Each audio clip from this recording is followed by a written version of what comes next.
in your view, do most professionals and politicians simply not know about the dangers of fluoride, or are they too scared to go public on the issue, and why would that be? Well, I think most of them are more concerned to answer their mail than to delve into research. And the mail is coming to them from government departments and other interested parties, telling them that fluoridation is effective and it's harmless.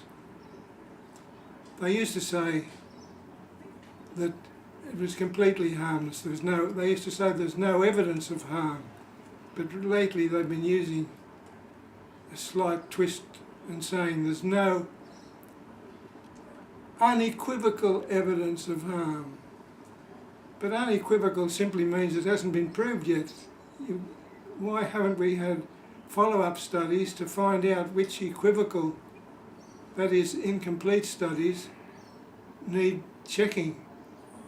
But you're talking about studies done in Australia. There's actually science already available that's been done overseas. So what would you say to politicians and health professionals that refuse to look at the sciences that have already been completed overseas?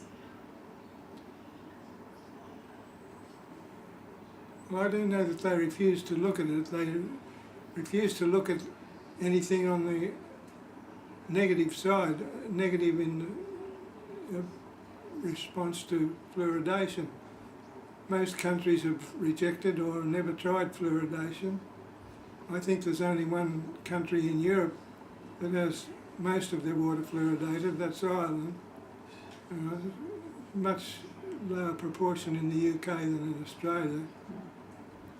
So what would you say to Australian politicians and health professionals? Do they need to relook at the science, or do they need to provide funding to have Australian studies done? Well, both. The National Health and Medical Research Council has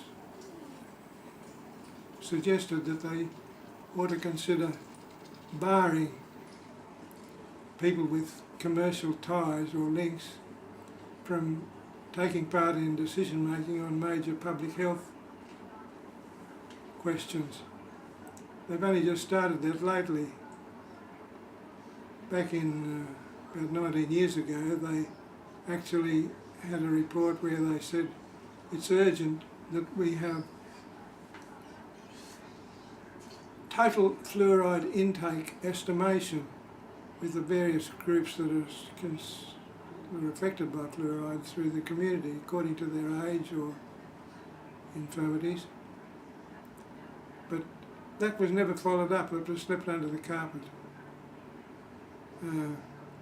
Now they're starting to wake up that maybe they should have some rules about who takes part in making these decisions, whether they have a commercial influence, whether they ought to be notifying health professionals, researchers, educators, openly and publicly, and let the public in too on the grounds of their decisions. But they don't, they just use rhetoric to very often ridicule people who oppose fluoridation as though they had no scientific backing whatever. And they say there's no unequivocal evidence of harm. But the equivocal evidence demands answers. The equivocal evidence says that there is a depression of the intelligence development in China, that there's depression of bone and joint health in, for instance, causing bone cancer in young males. Dr. Basson of Harvard has found several times more frequent bone cancer in adolescent and young adult males with fluoridation and without. And that report Harvard held up for several months, so I think it might have been a couple of years, because they didn't want to go against the prevailing wisdom within the American and Australian and one or two other countries that fluoridation's great. If you took a little child, say a grandchild, or your own little, say, son or daughter, how would you feel knowing that they are growing up and they have no say in the matter in this? They're already being surrounded by toxic water. How would that make you feel as an elder in the community, that we should be fighting for the preservation of life and young ones that don't have a voice yet? I think it's just one of the many issues where various interests, particularly moneyed interests, have more influence on the rhetoric and the argument, which persuades even professionals more than the scientific argument. Not only in fluoridation, in whether we go to war, there are lots of other issues I could have an opinion about, but the same rules apply, should apply. Doug, there are many people who are wondering why politicians in Australia have so little courage these days, with some rare notable exceptions, to stand up for what is right. But instead, they spend their days towing the party line, especially giving the consenting silence surrounding the water fluoridation issue.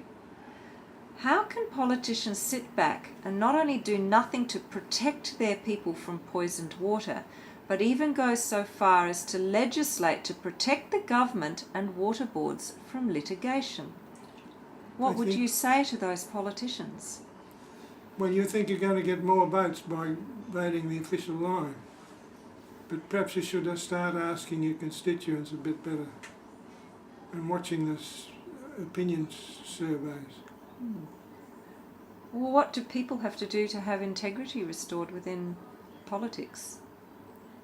Just keep plugging away, I guess. It's been going on for half a century, I suppose, and there is still more power in the media and the political machinery and the commercial interplay of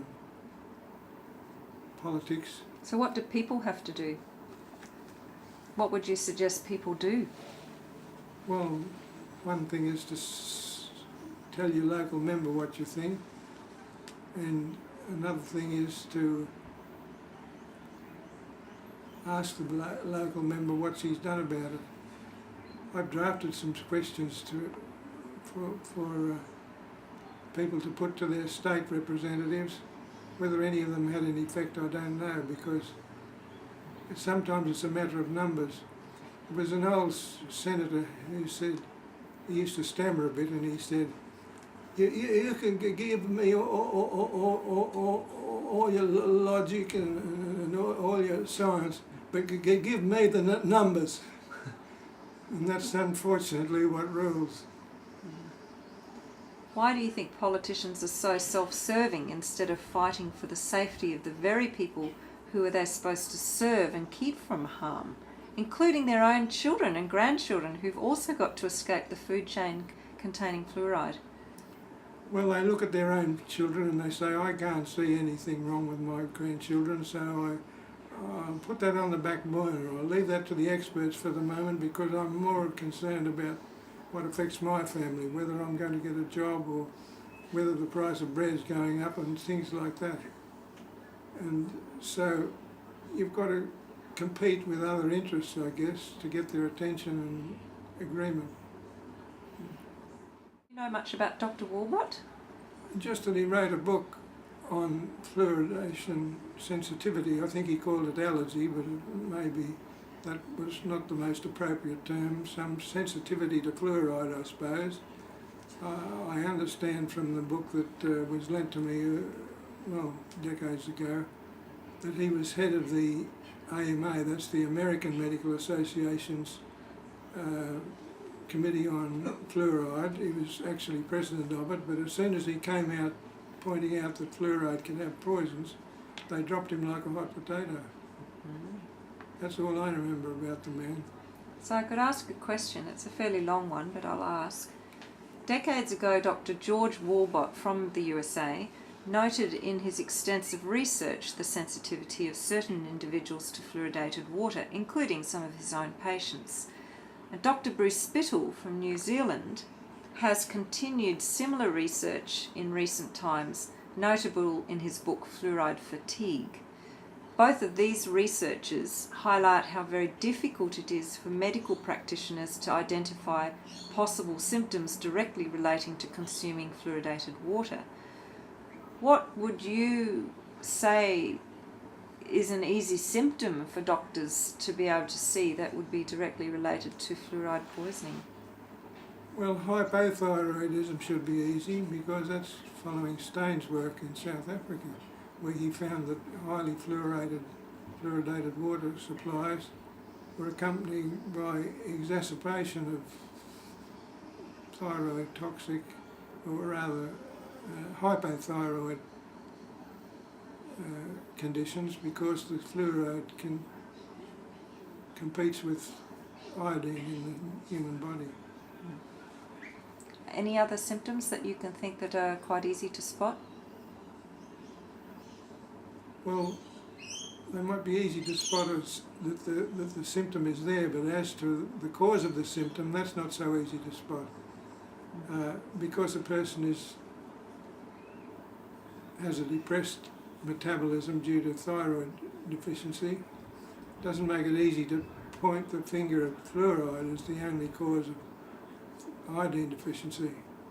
The commonly accepted cause is that you live in a high altitude with high rainfall, therefore there's not much iodine in the soil, therefore they forget about the fact that fluoride could be doing harm.